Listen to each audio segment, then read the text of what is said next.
All right, thank you for, can you hear me? The light is red, so, okay. All right, thanks. Thank you for coming here today. I want to thank the people who made this event possible.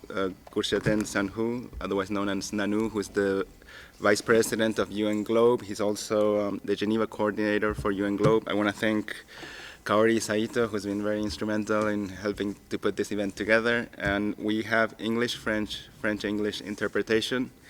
And I have Sian Parkinson to thank for that, Julianne Berazzi, Claire Debrat, Jonathan Bridges, and Josh Goldsmith, as well as the panelists whom I will be introducing later. So before beginning, let me just say a little bit about UN Globe, for those of you who don't know.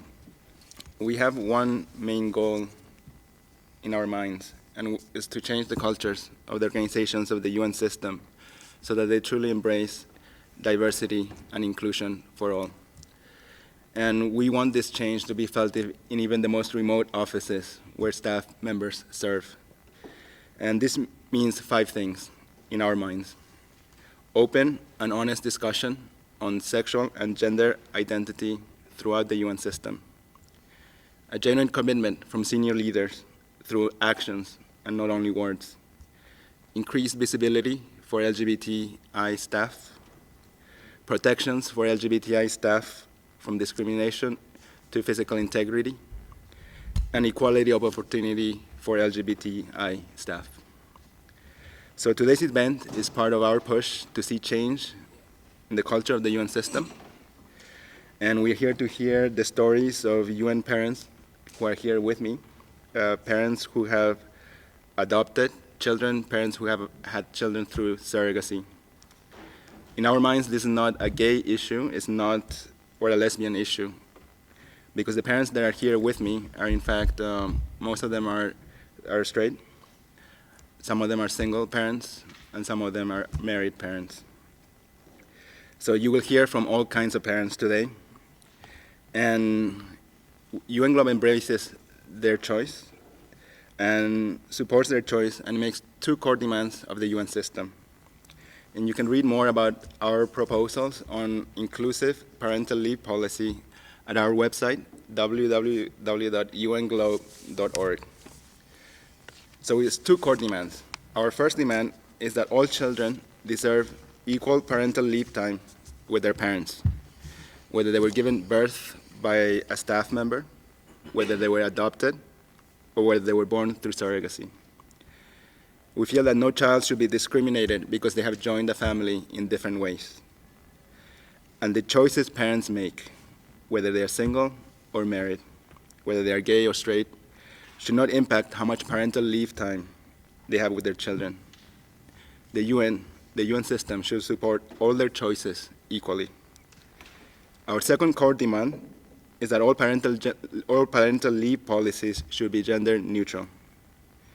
And this is not the reality in the UN system. In the UN system, mothers get 4 months, fathers get 1 month, and this reflects the realities of decades ago when fathers were expected to go out there and put food on the table while mothers were supposed to stay at home and raise children.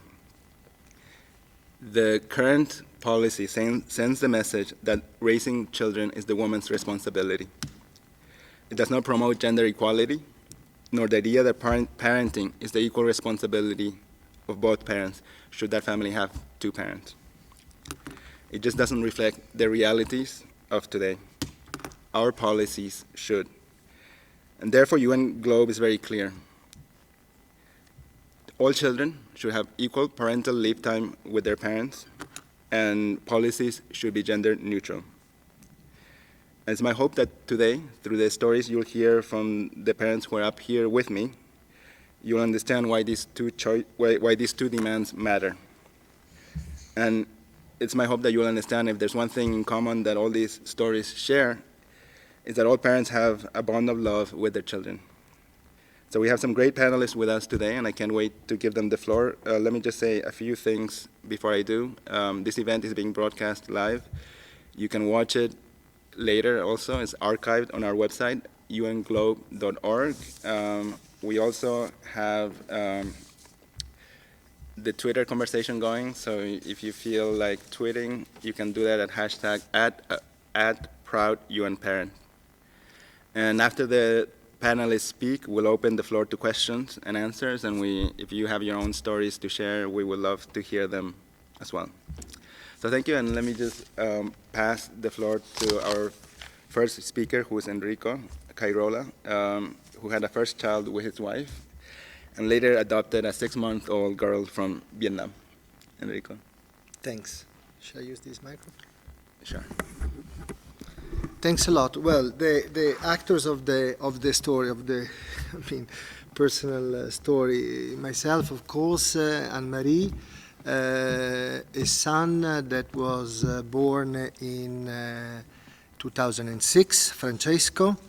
And then, after the birth of Francesco, we wanted to have a second child, but Anne-Marie had some problems. I mean, she had a visit, and the doctor told her that could have been a risk, to have a second son. Then we decided, both, of us, for going for an adoption. I just wanted to say that when I was younger, when I was very young and probably very radical, I didn't want really to have children because I thought that the world was, too tough. Then gradually, getting older, I changed a bit my mind, and when I was, younger, I wanted to have an adoption. I wanted to adopt a child, and because I said, I thought, it was important to give a chance to children that do not have, a family. Then things, change. You grow up. You change your mind. You become more. I don't know. You change a bit your attitude, and then, of course, with Anne-Marie, it was a sign of love. to have a child, and then when there was this demand coming from Anne-Marie, immediately we discussed it, and it was, I think, very, very a great thing for us, to go for an adoption, and in particular for me, I was really dreaming about it. Now, what was done? There was, I just want to focus on two major issues. One is, of course, the one that you raised about the qualities of treatment between biological child and an adopted child. But then also I would like to focus on a specific issue that we had, and it was to prepare our son for the adoption. And it's a bit bizarre because you go through a process that is partly bureaucratic to be able to do the adoption. You go through, visit medical checks, then psychological, checks in order to make sure that the couple, that the parents are up to an adoption. Then it's a long process, and at a certain point, if you already have a child, you need to prepare him, and you don't know really how to do it because you don't have a time frame. You don't have a specific time frame in front of you. Then what happened, it was that we tried to prepare a bit Francesco, to say that probably there would have been a brother or a sister coming, and it was not easy also because he was born in 2006. Then when we started the whole process was in 2008, 2009. Then it was not easy also to communicate that. Then at a certain point, to make a long story short, we got a call and we got a picture of the sister from Vietnam. And this was quite complicated because in a month, which is, not a long period of time, we had really to prepare Francesco for the arrival of the sister. Not easy. It was almost 4, and what I wanted to say is that we took a firm decision to bring him with us. This was something very, very clear to make sure that it was part of the process, and this was probably the most difficult but beautiful part also of our trip to Vietnam, to get Emma, to get the sister. We went there, and we tried to do as much as possible, sort of preparing our son to meet the new sister, and then we were there for about 3 weeks, 3-4 weeks, for going through all the formalities and the different things that you have to do for an adoption. And then I wanted also to highlight that it was important for us to be with other families. I mean, we were about 5 families all together, and this is, I think, important, because when you go through this process, sometimes you feel that you are a bit alone, and it's very important to share experiences, in particular when you're doing, I mean, an adoption with other families that are in the same situation.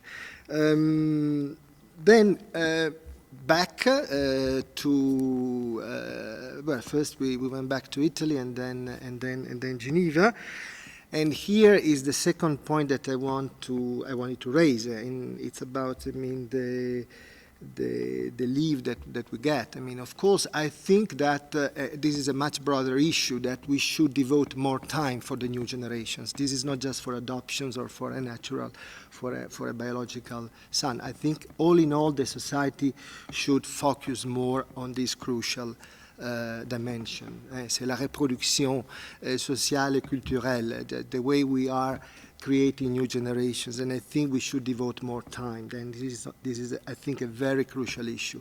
What is a bit sad is that in the reality, and in particular in the world of work, this is not really taken into account. I mean, we don't see that happening. I think there is a debate, there is an important debate ongoing, but on the ground, I think we see a lot of tension, productivity, issues that are very much related to economic dimensions are put at the core of the way families and people function.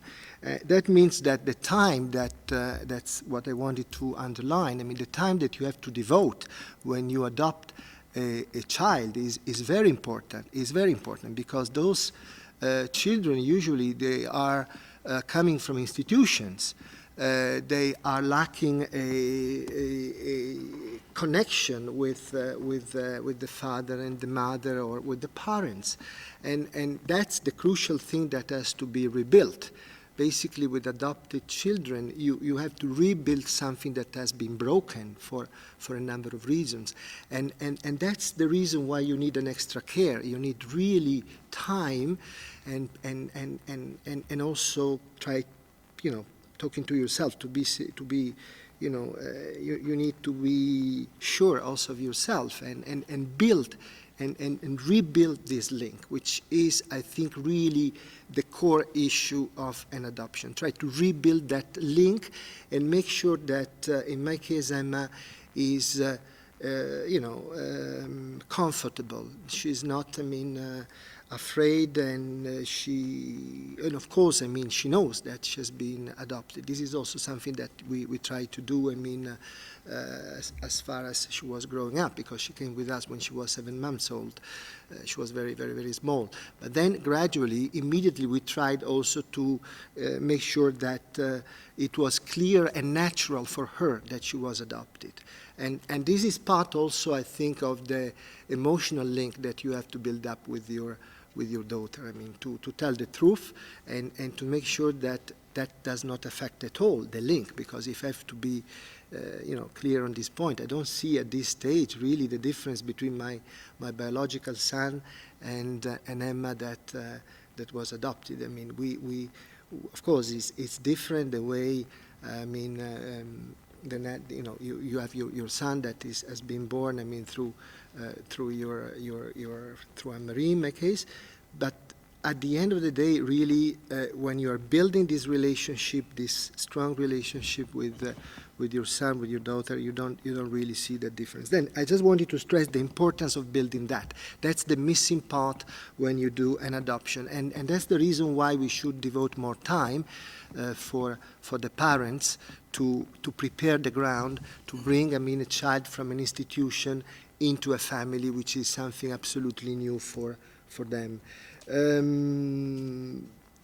Well, I think I stop on this point. Just by hoping that we will be able to make some progress, because I think the progress is not only for a specific parent, but it's much broader. Those changes really could affect the way we are shaping the new generations, and that's the reason why they're so important. Thank you very much, Enrico. And actually, this is why we want and we stress. I think there's not much awareness within the UN system of what an adoption process entails. The amount of adaptation, both for the child, for the parent, for the parents. So I think this is where we're trying to stress, and in meetings with senior leaders, we try to get them to see that, so that they understand why equal parental leave time is such an important demand. So having said that, I'm going to pass the floor to Marie-Sylvie Zinzidoué, who has adopted a beautiful child from Benin, who is now 5 years old. She will be speaking in French. Bonjour à tous.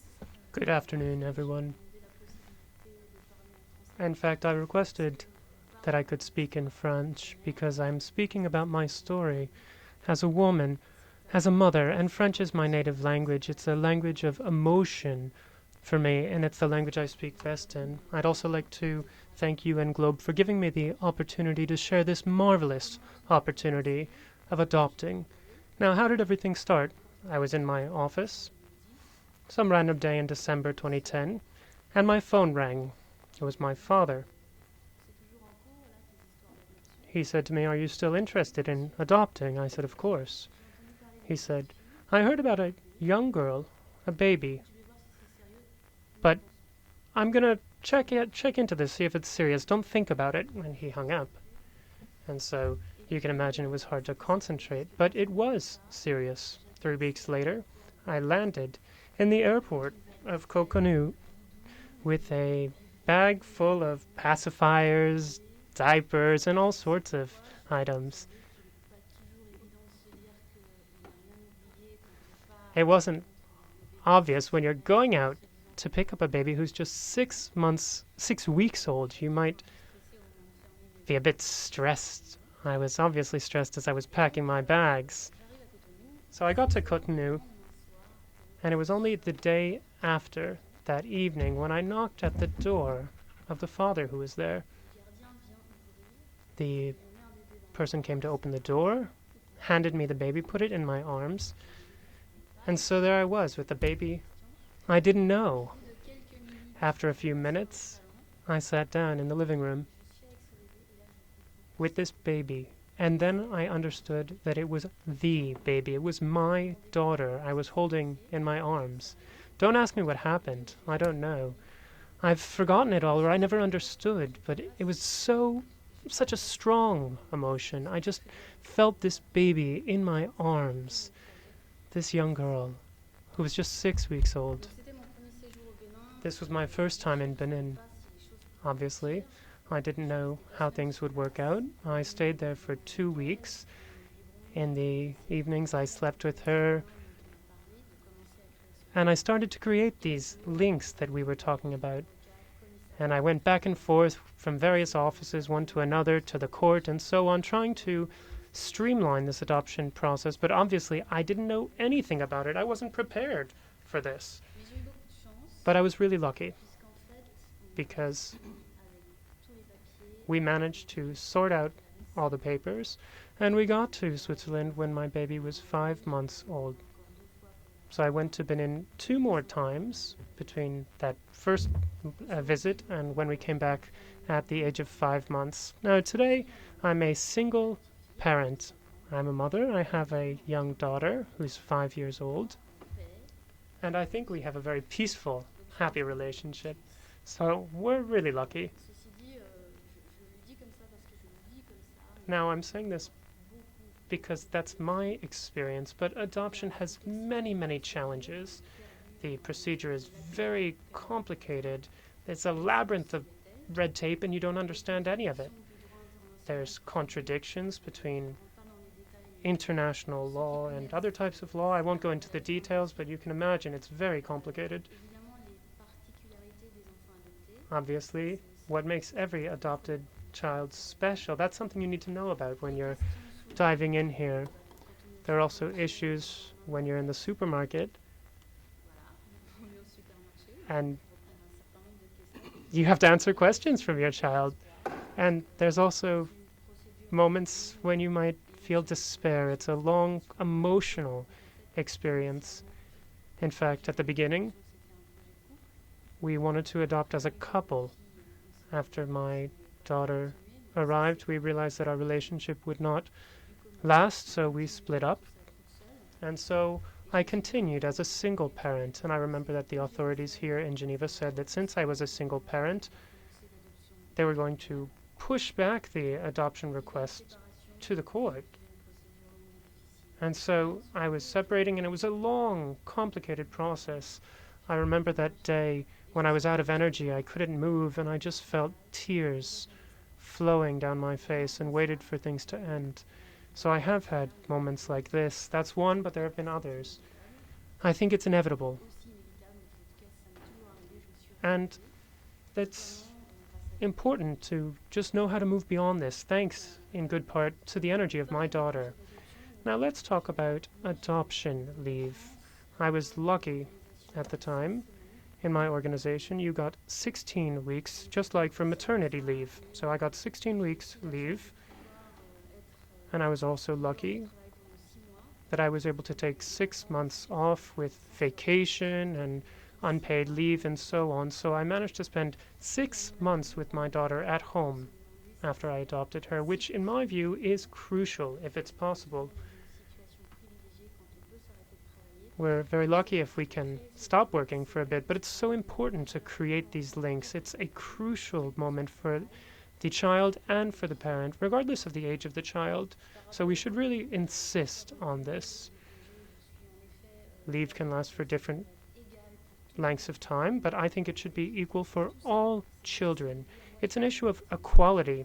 It shouldn't be some people getting 4 weeks, some people getting 8, other people getting 16. That's not fair. It's an issue of equality, of fairness.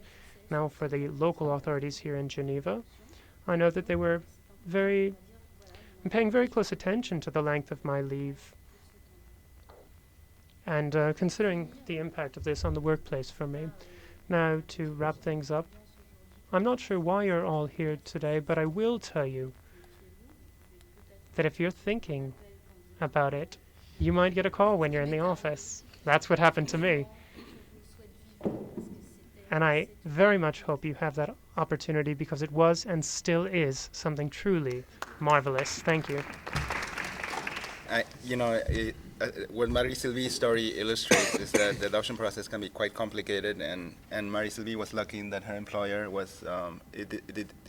didn't provide additional hurdles for her. We have heard stories where employers actually provide additional hurdles on top of all the different the maze you have to go navigate through when you adopt children. So let me pass the floor to our third speaker, Séverine Bozer, who has adopted a child from France.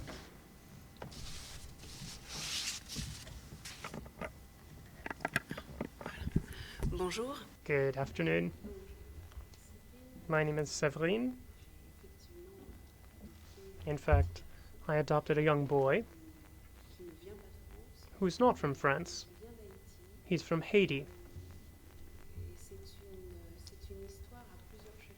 This story has many chapters. I'm a bit of a mixture of the two stories we've heard already. I started out alone as a single parent in 2005. That's when I started the adoption process. It lasted for 3 years. So I was going through this procedure. It took a bit longer than we thought it would, because in Haiti at the time it usually took 18 months, but there were some challenges. And it's very important to find out as much as possible about the places where you're adopting from and the intermediaries. That's important. We might come back to that later. In any case, during this procedure,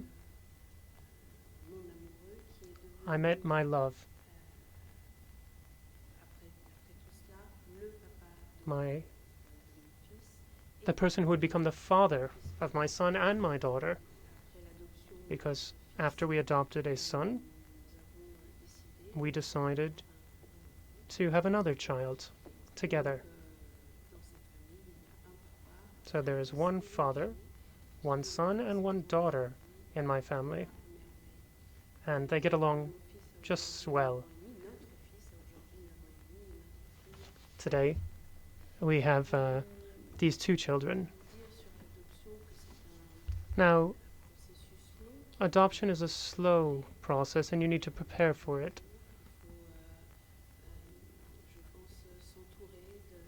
I think you need to be surrounded by associations that will help you, stories and advice. You can't be alone, as Enrico said. You need to have your family around you. That's so important.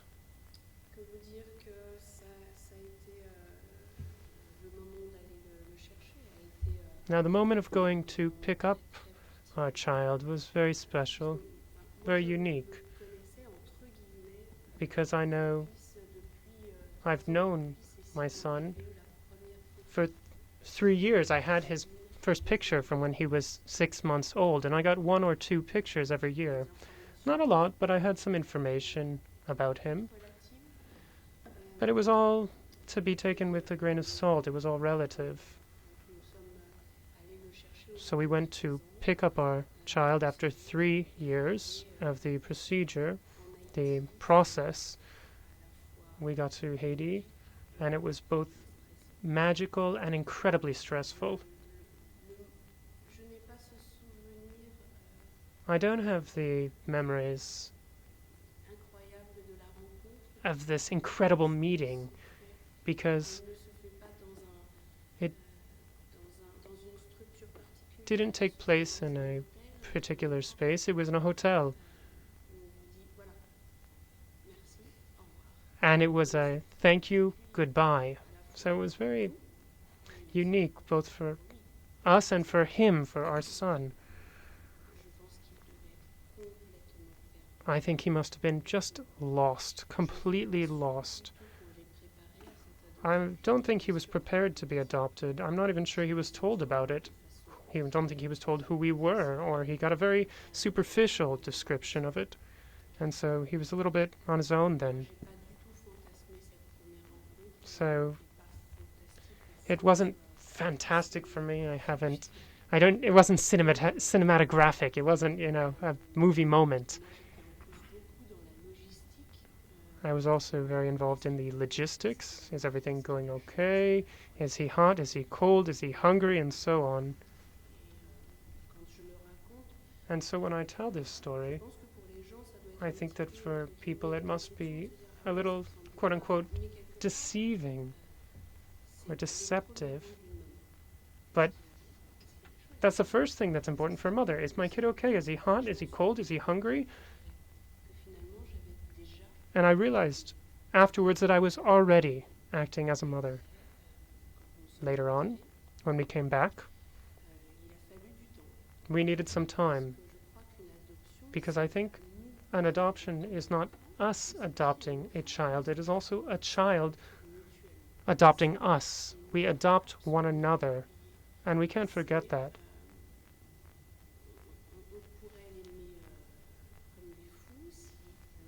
You could love your kid crazily, but if the child doesn't have this kind of link, if he doesn't feel it, then that's life. I think it's exactly the same thing with biological parents and their children. In fact, I think we have the same issues. So when we came back, I had 8 weeks of leave, adoption leave. Obviously, that's not enough. You need time to adapt. Your child is changing environments, lives, weather. He came into the Alps. You can imagine the change in temperature for him. So we can laugh about it today. But when I see him in the pictures from the time with his little hat and coat, it's funny to see this adjustment that he had. And I think it must have been a real shock for him. So 8 weeks, far too little, far too fast. I had already signed him up for school because we needed to do so. And I wasn't really planning to put him into school immediately at the time, but the head of the school said to me, "No, you need to bring him here. He needs this group of other children." And I said, "I don't think that's actually the case, because he came from an orphanage where there were 50 people sleeping in the same room. He already knew what it was like to be surrounded by other children. What he needed, in fact, was to forge these links with us." So I did manage to get a month and a half, but then she insisted. So we put him in just for the mornings at school. And life went on. We learned to get to know one another. His sister came 3 years later. So today, my son is 9.5.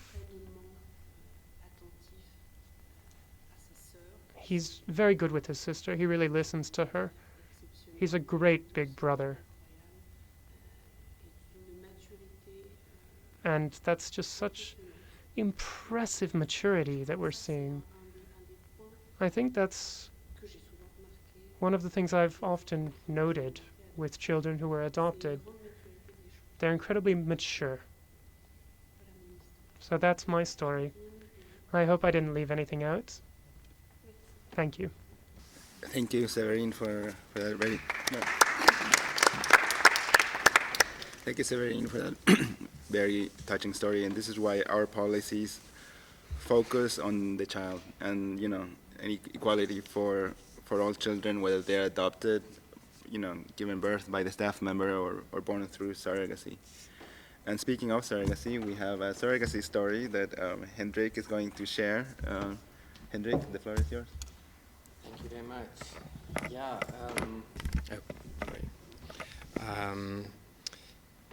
My husband and I, we knew from very early on that adoption would be a difficult process for us because the world is not really geared to having same-sex parents adopt children.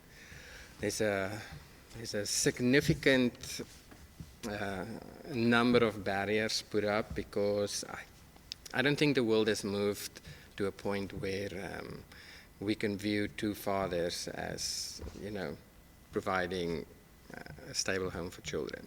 So we knew we were going to do surrogacy. Long before we came to Switzerland, we started talking about it. I, of course, thought family was me and my husband. That's it. I was dead scared of children. They are scary, scary little things. And we were moving to Switzerland, and I remember it so clear. It was November 2008, and I packed up the apartment, and I had to go empty the mailbox for the last time. And there was this big packet in it, and I opened it, and it was Growing Generations on the outside. And I thought, what's this? And I opened it, and it's something my husband had signed up for, and it was to a surrogacy group that would help you have children through surrogacy. I remember nearly having a heart attack. 2 reasons. He's seriously thinking about this.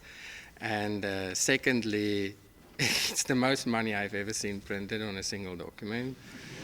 I thought, how on earth are we going to do this? Well, long story short, Langston was born 18 March 2014. Up to the moment he was there, I was absolutely petrified. I mean, I can hardly look after myself. My husband was a handful. And now we're bringing this tiny little boy into the world, and we are going to have to care for him. He was born in Asheville, North Carolina. It was an absolutely fantastic experience. On the surrogacy side, I remember we met, I think, twice with potential surrogates. When we finally met our current surrogate, we went for like a 3-hour lunch, Asheville, North Carolina, and we walked out of there. We walked in, me not being sure, this is an awful lot of money, and I don't think we were set up to have children. because I'm more of a cautious person, I'm always afraid of, am I going to break this child? Am I going to break myself? We met with her 3-hour lunch later, and I said to my husband, yep, this is it, we're having children. And this was March 2013. I think by April, May, documents got signed. I've never, ever put my signature on so many pages my entire life. And there's quite a few years of that. We had everything done. We were not there for the transfer, which happened shortly after that. We were for my brother's wedding in South Africa. And I remember we were getting dressed for the wedding, and the message came through that the transfer was successful, and her blood test showed we were pregnant. I do not remember my brother's wedding. Not what I was focused on. I just remembered, this is going to be so much work. What am I going to do? How are we caring for this child? And the world in itself, I didn't feel was friendly to first of all, to a family like ours. And then also, my child's biracial. So now you have a biracial child growing up in a same-sex family in a world that I think is still growing. We're still developing our levels of comfort with families that look different than the ones most of us grew up in. Well, it's now been 2 years. Tomorrow actually will be exactly 2 years. Langston's birthday is tomorrow. And it's so interesting when I read this, what does family mean to you? I thought to myself, yeah, what does it mean? Exactly what does it mean? I think family means being around every day the people you make your own, the people that form your core, the people that, you live for. So I think, yeah, my career was important, and being in shape was important, having the nicest car, all these things that just suddenly disappeared. The night Langston was born was probably the last night I experienced, I think, my own selfishness at having my needs met. Because we were supposed to be at the hospital the crack of dawn. It was 5:45 in the morning, because at 9 o'clock, after some tests, the surrogate would be induced and Langston should be born. We're running on the clock here. And Langston was born the next day at 27 minutes past 2 in the morning. It was absolutely the longest day of my life.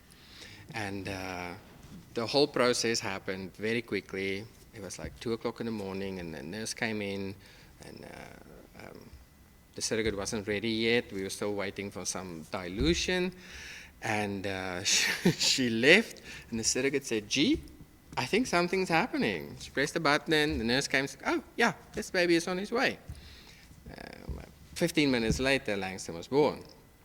And I remember standing on the non-business end of things with my camera. Months later, I discovered this video again. But I remember standing there, and it's really a very emotional experience. I'm a crier, so be prepared. He was born, and I thought, oh my goodness, he really is here. That was the first time it really became real. I think as the parents of a surrogate baby, I didn't have to deal with a pregnant wife at home. I didn't have to deal with, moods and eating habits that changed, and I don't love you anymore. Our life went on like normal. And then in that instant, 2:27 in the morning, there you go, oops, you're a parent. It was very frightening. I remember we did some skin-on-skin time. I didn't sleep that night. I was so afraid we were going to do something wrong with this child. We were in the hospital. We looked after. The surrogate has her room. We have our room. And I just held him the whole night. I sat in that chair and held him that whole night, sleeping. Then I knew why I was an operator for 9 years. Sleeping in a chair was good at it. And 3 days later, we took him home. we had booked a nice little chalet up in the mountains in Asheville because we thought we needed to bond with this baby. We didn't know what we were doing, but we needed to bond with him. We took him home that first night. I remember the first bottle we gave him, he choked on the bottle. He had like it went down the wrong hole and he was coughing a lot. And I almost died. I thought, oh my goodness, the first night we bring a baby home, we nearly kill him. Well, needless to say, 2 years later, there's been many throw-ups, many chokes, many everythings. For me, surrogacy became such a small part of this. It was having Langston. It was our most viable option to have a child in our home. And as a matter of fact, Langston will be a big brother May this year. Yes, same surrogate, same hospital. And again, the whole process, it just worked. We have not had any problems. We've not had, legal issues come in the way. We've been very lucky. In preparation to get time off work. Now that was a little bit of a challenge. I'm not the biological father, so I will not be on the birth certificate. At that point, I wouldn't be on the birth certificate. This is North Carolina in the USA. They just passed some hideous amendment that wouldn't recognize us as married. I had no option. Looking at our regulations, I realized adoption is a very viable option. So I spoke with our HR, and they looked at it and they saw, yes, this is something you're clearly going to adopt this baby to become its parent. And I was granted adoption leave. My husband at that point worked for an organization that was quite progressive, and he got 16 weeks as a primary caregiver, is what they called it. So we could stay in the USA for 2 months, because this is where Langston was born. Stay there for 2 months. It was a fabulous time. But as some of the other panelists have mentioned, 8 weeks sounds like, oh wow, that's such a nice long vacation. Number one, it ain't a vacation. Number two, 8 weeks goes real fast. It's really fast. But we were lucky in that sense. We then came here. We were worried about regulations here in Switzerland based on regulations in the USA, whether I would be able to do the adoption. So we had 2 sets of lawyers, one that side, one this side. They were communicating with each other because we had custody orders. They had to start working on an adoption order that would be recognized in both these countries. And then the US Supreme Court ruled, and suddenly we were married in the eyes of the law. So we stopped the adoption process there, the traditional one. We went back to the USA, and our lawyer just simply went to court and he said, so, these 2 people were not married when this baby was born. Now they are married. Just adopt the birth certificate, which is what they did. My organization recognized that as an adoption, and everything was finalized. I don't think we struggled as much with the adoption process as my fellow panelists did, because we're blessed in the way that things worked out differently for us. The last thing I want to just talk about is becoming a parent, because I don't think I was scared enough, number one. It's really a very scary thing to do. But it just fills your life with so much, I don't know how to put this, happiness. Suddenly nothing else matters. The biggest change is me speaking in public. That did not happen before children. Now I will goo gaga and make funny noises and, Papa, that sounds like a poop in public. It's one of those things. Previously, it's kind of shy, standing in the corner. No eye contact, you don't talk to strangers. Now you have to talk to strangers because Langston will go up and maybe push somebody's baby, and you're like, oh my goodness. So personally, I think it changed me. Those that are closest to me know that last week, I think I finally officially became a parent, because we came home from daycare. We walked in the apartment. I went to the bathroom because, of course, you now learn as well that you hold off on the bathroom for very long times. So when you get the chance, you do it. I went to the bathroom. I heard a bang in the house. I came out, and Langston had run and fallen, and it split open his mouth. There was a tooth that fell out, and there's just all of this blood. I'm standing there, and I thought, I'm going to die. It's just too much to deal with. And you just have, something just kicks in. You don't matter, it's them that matter. You find telephone numbers, you call around, you jump in the car, you leave your car parked literally in the middle of the street with hazards flashing, just so you could get this child to a doctor. It was a very, very long night, and I think the worst day of my life. But last night, as I'm changing his diaper, I'm telling him, oh my goodness, it's been a week. We survived your first hospital trip. And I just realized that he probably will not remember it. There might be a scar, but the doctor, of course, did a fantastic job. But me as a person, I realized for the first time, I really do not matter anymore. It's my kids. It's my kids that matter. They are my family. They are what make me function and make me get up and put up with life in itself. And that's my story with Langston.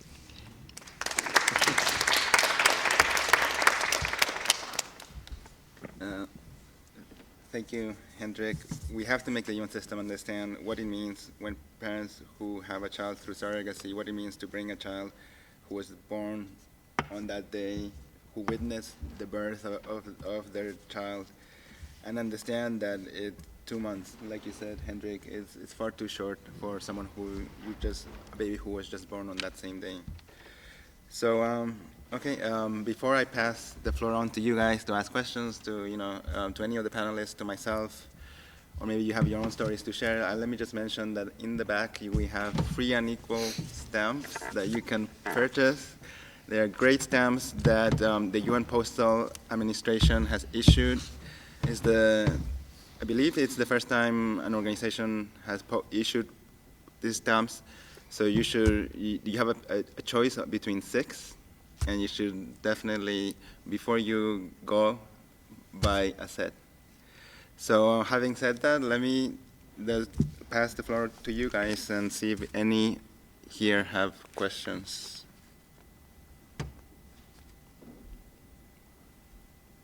Okay, I will ask a question to Hendrik just to get it started. Hendrik, can you tell us a little bit more about when your interactions with the UN, I don't know, I'm not sure what organization it was, but your interactions with your UN organization?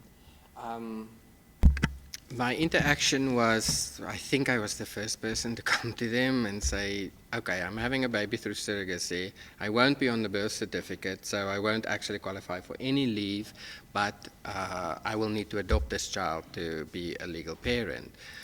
They were very accommodating. HR policy went and spoke with everybody they needed to speak with.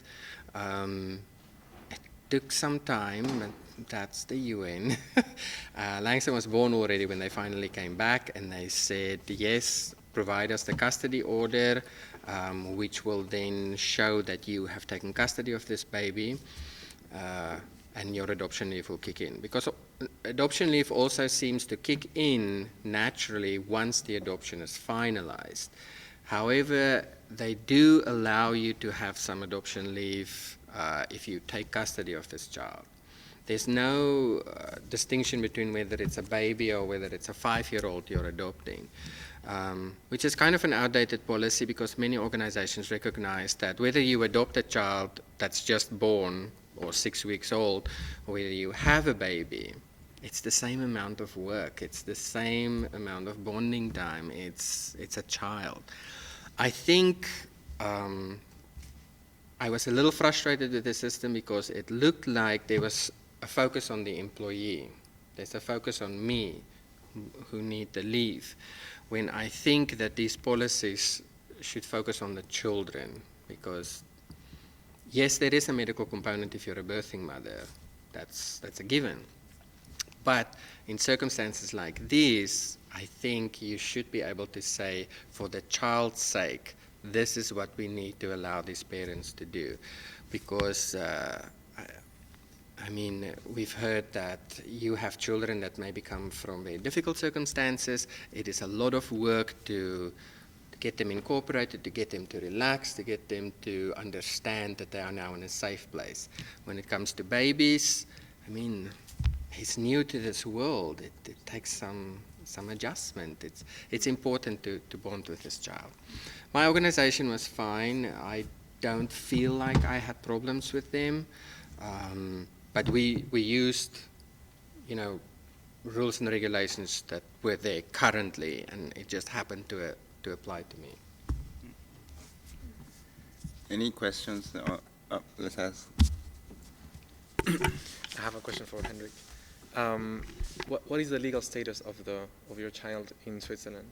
I say it because my husband, who is Swiss, and I have also started a journey to become parents through surrogacy, which isn't there yet, but we would like to see it become a reality.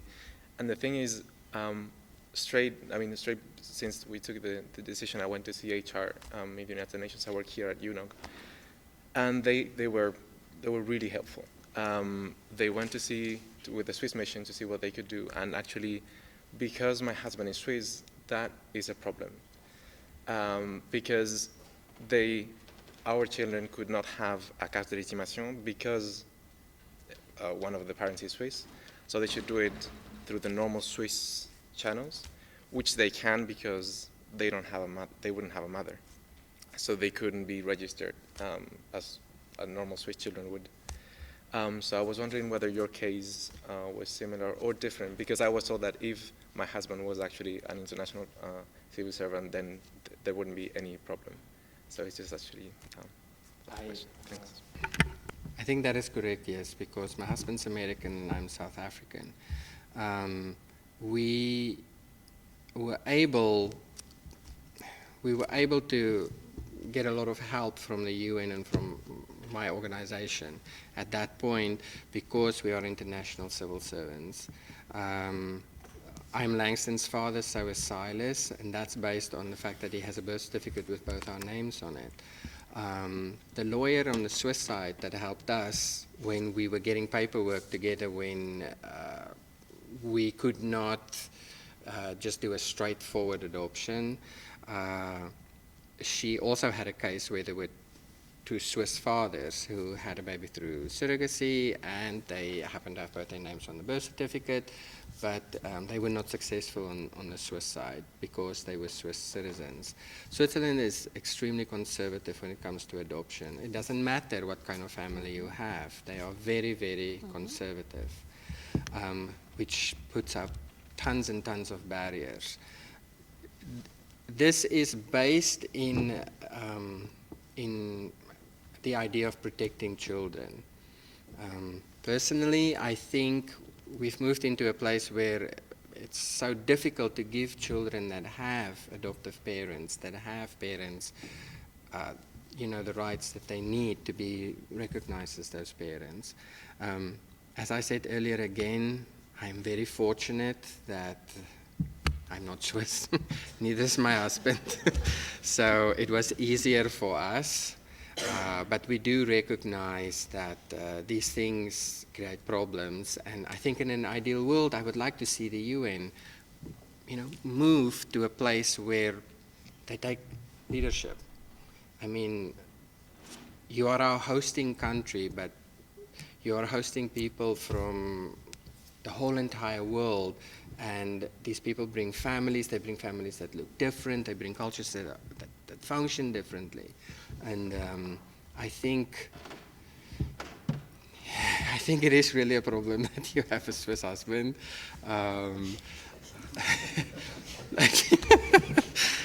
Langston is he is my son. I have not run into a problem. Even now when I went to the hospital, he had the stitches removed on Tuesday, and I don't speak French that well.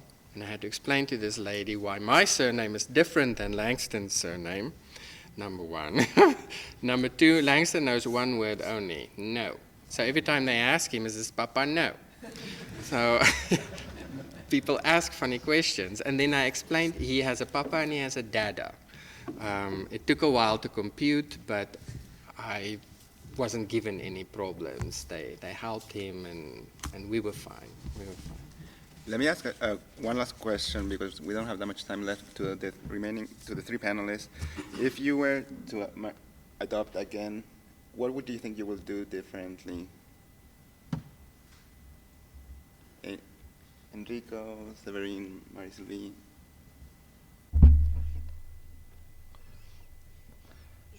I believe that I would take more time when it comes to bringing our child home. That's something that's clear for me.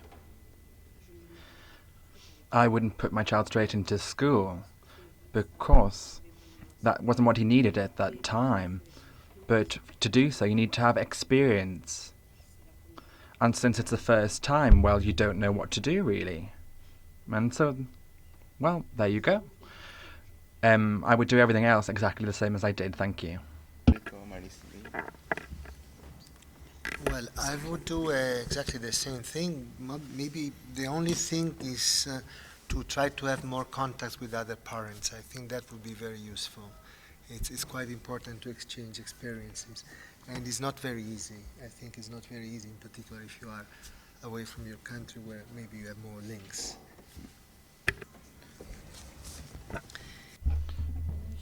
I would say the same thing. I would do the same thing because I love my story, I love my child, and we have this strong bond. However, I think that I would learn about all the procedures of a legal nature of all the countries of the world, and I suppose that it is a difficult and complicated procedure, but otherwise emotionally and relationally, I wouldn't change a thing, especially not for my girl. Thank you. It's 2 o'clock and we're going to wrap this up. Thank you very much for being here. Thank you to the panelists for sharing such wonderful stories.